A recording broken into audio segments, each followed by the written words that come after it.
भंडाऱ्यातून एक मन सुन्न करणारी घटना समोर आली आहे आणि या घटनेने पहिला गाव हादरून गेला आहे।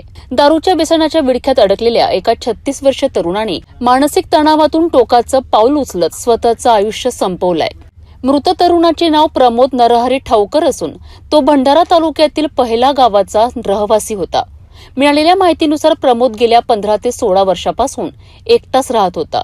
त्याचे लग्न झाले नव्हते आणि तो सतत दारूच्या नशेत राहत असल्याचे सांगितले जात आहे। गुरुवारी सकाळी 7:30च्या सुमारास प्रमोदने प्रथम स्वतःच्या मनगटावर भाजी कापण्याच्या चाकूने वार केलेत आणि त्यानंतर गावातील विहिरीत उडी घेतली।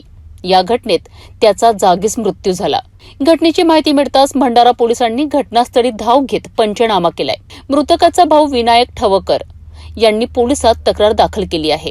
प्रमोद काही काळापासून मानसिक तणावाखाली असल्याचे त्यांनी सांगितले आहे।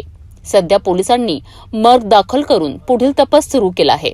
दरम्यान ऐन तरुण वयात व्यसनाच्या आहारी जाऊन एका व्यक्तीचा झालेला हा दुर्दैवी अंत संपूर्ण पहिल्या गावासाठी धक्का देणारा ठरला आहे। जीवनात अडचणी कितीही मोठ्या असल्या तरी त्यावर संवाद आणि मदतीतून मार्ग निघू शकतो।